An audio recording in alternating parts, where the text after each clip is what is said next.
Chers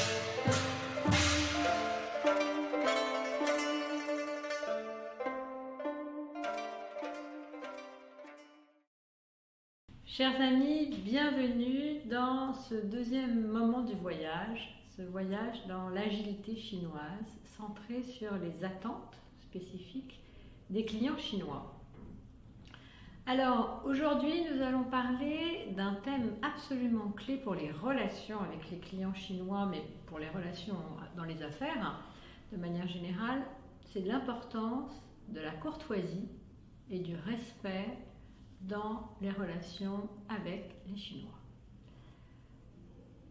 Il nous arrive, à nous Européens, très souvent d'échouer dans des projets, dans des coopérations, dans des JV avec des Chinois, sans toujours comprendre pourquoi, où est-ce que ça a bloqué, pourquoi ça s'est arrêté, pourquoi ça n'a pas repris, où sont les raisons. Alors, il y a toujours énormément de raisons, comme dans toute situation complexe, mais il y a une raison dont on ne parle jamais, et dont les Chinois non plus ne parlent pas, c'est aussi le manque de courtoisie, de respect, je dirais aussi même presque d'amabilité, qui parfois existe dans les relations de travail et les relations professionnelles. Or, mon expérience en Chine me fait prouver que c'est à la mesure de notre propre amabilité, de notre propre sens de courtoisie, que nous serons reçus et acceptés pour des relations efficaces. Alors qu'est-ce que ça veut dire respect et courtoisie en Chine? Ça passe par trois dimensions absolument essentielles qui sont très compliquées pour nous. Je dirais même que pour nous, c'est des relations, c'est des dimensions auxquelles nous sommes devenus progressivement et historiquement allergiques. Je dirais que la première dimension, c'est la dimension symbolique. Les Chinois s'expriment par des gestes, par des signes, par des symboles, bien plus que par du langage direct. La deuxième, c'est la dimension collective. Une relation, c'est avant tout une relation d'une équipe à une équipe, d'une famille à une famille. Donc c'est pas d'abord une relation interpersonnelle, mais c'est une relation, je dirais, interfamiliale ou intercercle. Et la troisième, qui est extrêmement importante, c'est, je dirais, la répétition. Les choses se répètent, elles se reprennent, etc. Et on les retrouve, elles se rythment. Alors, symbolique, collectif, répétition dans le temps, reprise, tout ça c'est la définition du rite et du rituel. Il existe aujourd'hui des rites et des rituels dans la façon dont les Chinois travaillent et interagissent avec nous qu'il est important de connaître. Je rappelle que quand nous arrivons en Chine, nous arrivons dans une culture qui, depuis plus de 3000 ans, fonctionne sur la base d'un comportement ritualisé, que ces rites ont été compilés, mis en forme, exprimés de manière un peu plus organisée par quelqu'un qui s'appelle Confucius. Et que c'est sur ce fondement collectif et politique que reposent les relations. Même si nous avons le sentiment que les choses sont complètement modernes, contemporaines, que tout va très vite, que c'est la fin des rites et des rituels en Chine, je pense que nous ne sommes dans ce cas-là que dans une analyse très superficielle des choses. Et que le fait de porter l'attention quand j'offre ma carte de visite ou quand j'offre mon code WeChat à scanner, je dois le faire avec une attention au geste, une précision, un certain temps qui fait que la relation s'instaure dans un rituel qui est plus encore symbolique que réel et qui doit retenir toute notre attention. Donc vous voyez, il y a comme ça en Chine des rituels de courtoisie, de respect, de politesse qu'on ne peut pas manquer. Ce qui est important de comprendre dans la culture chinoise, c'est que le cadeau n'a aucune importance en lui-même. Ce qui compte, là encore, c'est le geste, c'est le symbole, c'est le caractère rituel qui fait qu'on montre à son invité ou à son hôte, qu'on éprouve du respect pour lui et qu'on est heureux de le rencontrer. C'est pour ça que traditionnellement, en Chine, l'habitude était de ne pas ouvrir le cadeau devant la personne qui l'offre, puisque ce qui compte n'est pas le contenu du cadeau, mais le geste qui consiste. Le cadeau est un signe. Et ce qu'on retrouve dans l'écriture même du terme des deux caractères cadeau, en Chine, cadeau se dit li wu. Et dans le li, eh bien, on lit le caractère qui signifie le rite. Donc en fait, li wu, un cadeau, au sens étymologique du terme, c'est un objet de rite, un objet ritualisé. C'est tout.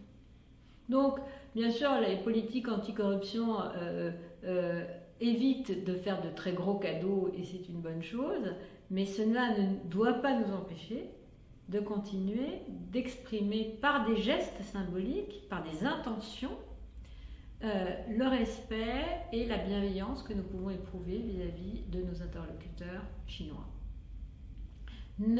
N'asséchons pas les relations, mais au contraire, essayons toujours d'y mettre, à travers le rituel, une dimension humaine qui fait que de l'envie, de la confiance, de la bienveillance se construira. Alors, vous voyez, le li wu, c'est aussi quelque chose qui renvoie au li mao. Et li mao, en chinois, ça veut dire être poli, la politesse. Et on retrouve le même caractère qu'on retrouve aussi dans Runli, le mariage, etc. Donc ce caractère, c'est le caractère clé pour comprendre les relations chinoises. Et si vous êtes trop direct, trop pressé, et pas dans le geste, alors vous allez faire preuve de très très grande indélicatesse, une indélicatesse que personne ne vous fera remarquer, mais dont vous vous apercevrez bien plus tard qu'elle conduit à de nombreuses impasses, à des silences, à des échecs et parfois même à des trahisons. Ensuite, cette idée, si vous voulez, que la grande Chine, la grande tradition chinoise exige de nous de montrer que nous sommes des êtres éduqués et courtois, relève aussi, je dirais, d'une Chine traditionnelle qui continue de s'exprimer dans des moyens modernes. Et ça, c'est important, ne soyons pas superficiels, essayons d'entrer dans la Chine profonde, dans la Chine des profondeurs. La carte de visite, le rituel de la photo, le rituel des cadeaux.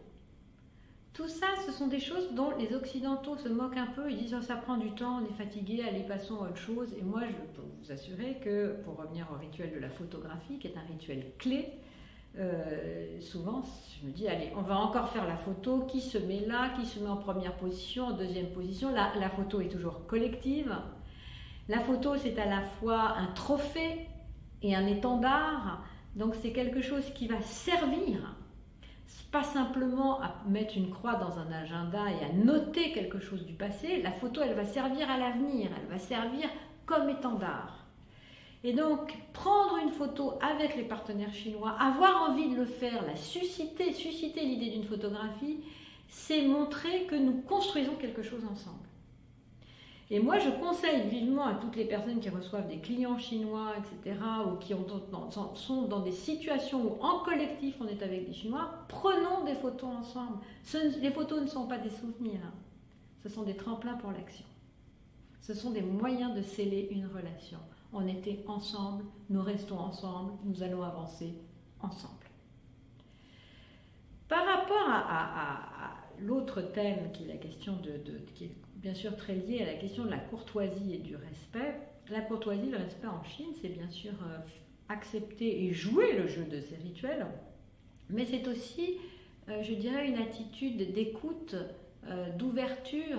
Si je me sens trop près, trop pressée à regarder ma montre, à vite aller au business, à vite parler des résultats, je donne l'impression que j'ai une vue très court terme, que je veux utiliser la Chine et je suis jugée sans savoir que je le suis. Et ça, je tiens à dire à tout le monde que nous sommes observés, regardés, perçus par les Chinois, au fond, sur des comportements que nous portons, que nous émettons, et sans en avoir conscience.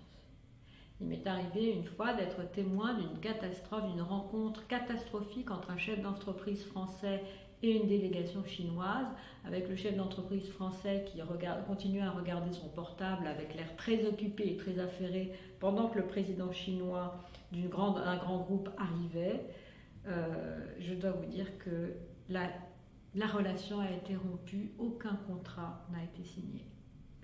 Et vous voyez, on n'est pas uniquement dans l'ordre du rationnel et du business, nous sommes dans l'ère aussi du sensoriel et pour ne pas dire du spirituel. En Chine, le respect, c'est toujours le travail d'une relation. En France, le respect, c'est un droit individuel. J'ai droit au respect. Tu dois me respecter.